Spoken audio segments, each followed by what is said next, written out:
We're going to make a wig today, as promised. We're going to start with the ventilated wig cap, and we're going to sew on the plastic, and I'll show you how to take that off a little later in the video.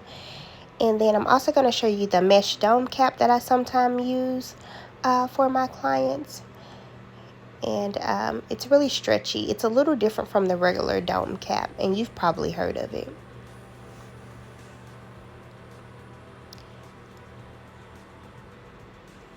And then we also have like the little mesh adjustable cap, like with the adjustable straps.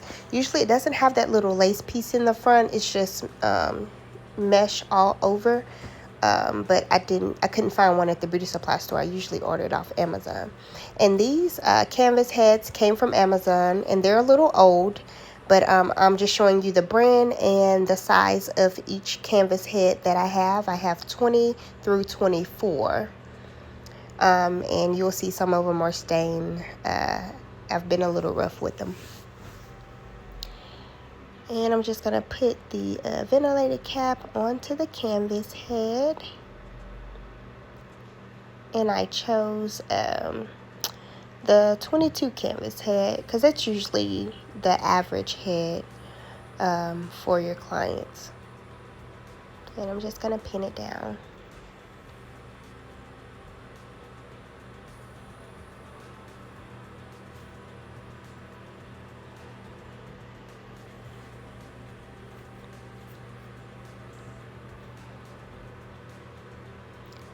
You can see it should be really sleek as I'm showing you here.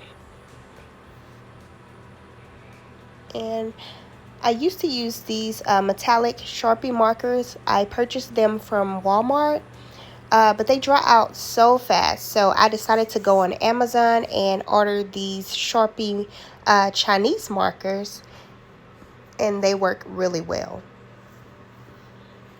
And they just have like the little pull tab where you can pull off more paper to expose the white chalk. And you're going to see me take my measuring tape here, and I use this to measure the lines on the wig cap just to get them straight, and then to know exactly how many inches each line is apart. And it doesn't matter what numbers they fall on. I just usually just make it even, and then I'll start from the second number because I don't put a track like directly on that bottom. And you don't want to slant the lines. You want to draw them straight as if you're like doing a sew-in.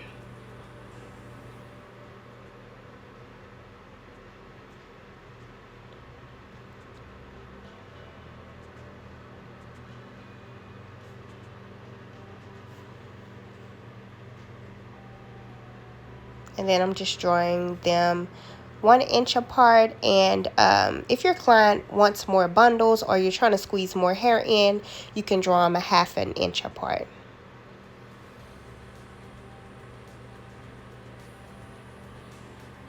And we're going to do the same thing to the other side.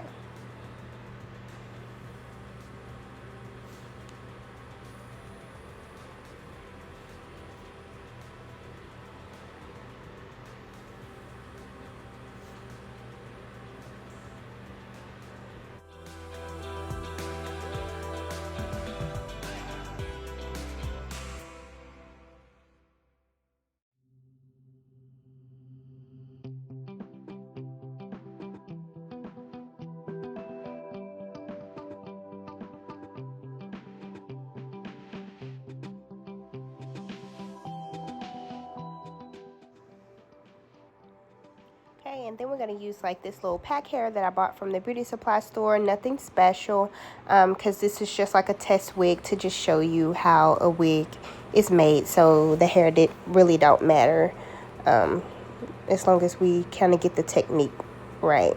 So I'm just using the melt hair. A couple of YouTubers have used this hair before, and it's just like a regular little closure, regular bundles.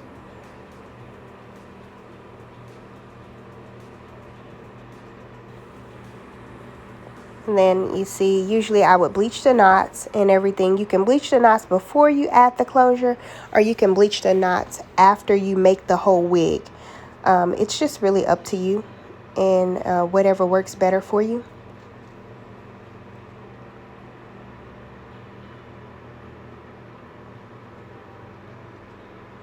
And then with closures, I usually take the little ribbon pieces on the sides and I cut those about 2 inches up, just to give it like that frontal effect when they lay their wigs. So I usually just cut that piece off so it doesn't show once the wig is made. And I always like to do that first because when you cut that off, it takes away space. So you definitely want to do this before you sew the closure onto the cap.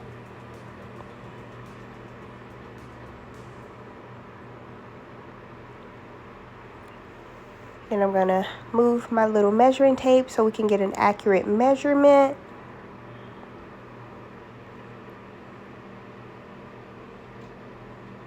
And for demonstration purposes, we're going to make this like a little side part wig. So you always want to pull the closure past the cap. You never want to put the closure directly on the cap. You definitely need it a little further up from the cap. And what I like to do is I put my closure on last, so you'll see me draw lines around the closure just to let me know when I'm sewing on the machine where to stop.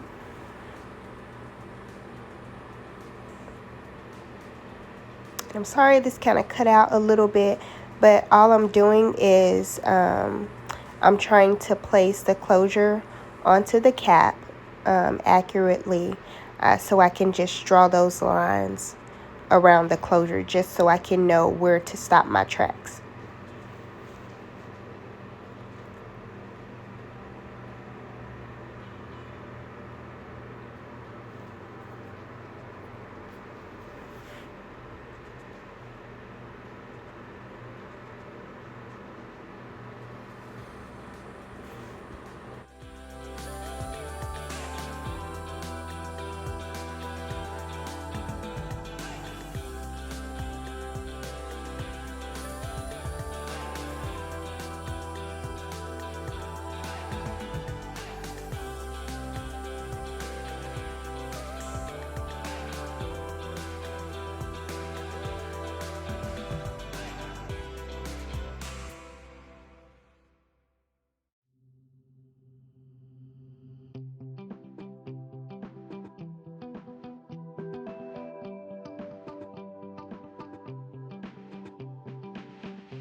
Then you're going to see me go in with my Chinese marker, and I'm just going to outline the closure, where the closure sits, and that'll just let me know where my closure is going to be. And I usually make a really heavy line so I don't get that line mixed up with the lines that I draw for my tracks in the back, if that makes sense.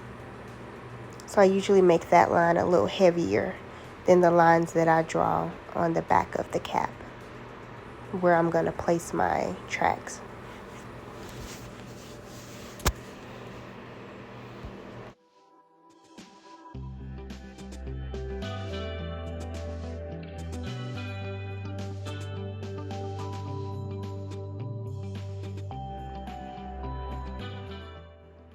Okay, now you can see where I drew the bow line, where my closure is going to sit. And then now we can proceed with drawing the lines on the back of the cap now that we know where to stop those lines. And I just put my little measuring tape back, and then I just continue to draw.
then you're going to see once we get to the top, I usually start to straighten those tracks. I do tracks, you'll see the lines here.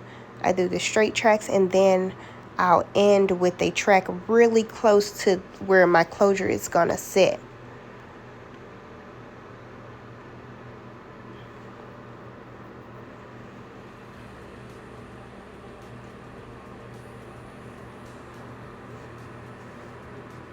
And I'm just going to take the cap off.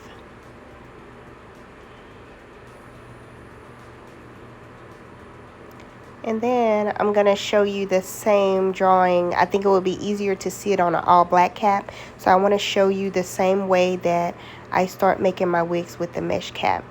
And there are two sides to this cap. I usually use the smaller triangle. I use that for the back of the neck. And then the wider part, I use that as my front.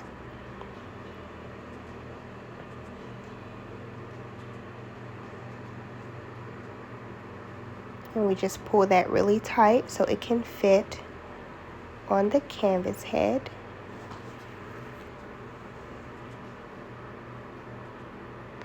And usually on a custom wig, you're going to take like the client's measurements, but this would be considered, since we're just using the canvas head, this would be considered just like a standard ready to wear wig. But sometimes you would have to take the slack out of the cap when it's a custom wig, because sometimes a client may be a 22, but it just may be too much stretch in the cap. And I'm just going to pin it down here. And like I said, this will be considered a ready-to-wear wig because we're just using the measurements from the canvas head. It wouldn't be a custom wig that we're making.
And basically we're still doing the same thing, and I'm just taking my closure here and making a really heavy line, just outlining that closure again like we did on the ventilated cap.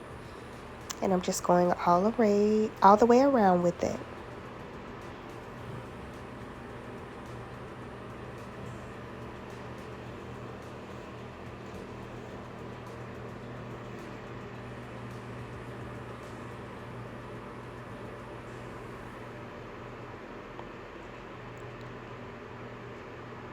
And then as you can see, there's our heavy line where the closure is going to sit. So we know where to stop our lines once again in the back where the lines that we're going to use for our tracks.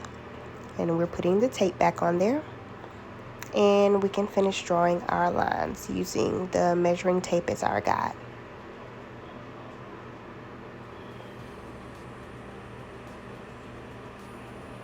And having already drawn where the closure is going to sit, it makes it easier to draw your lines, and it really helps with knowing where to stop. And as I said, I stop curving once I get to the top, and I start to make straight lines. And that is the way I place the tracks when I'm sewing on the machine. And once again, you're going to put your last track really close to that bowl line, which is really close to the where the closure is going to sit, but not on it, just really close to it. So if you had to revamp a wig or change out the closure, it'd be really easy. You could just take the closure off without disturbing the tracks that you laid and just apply a new closure.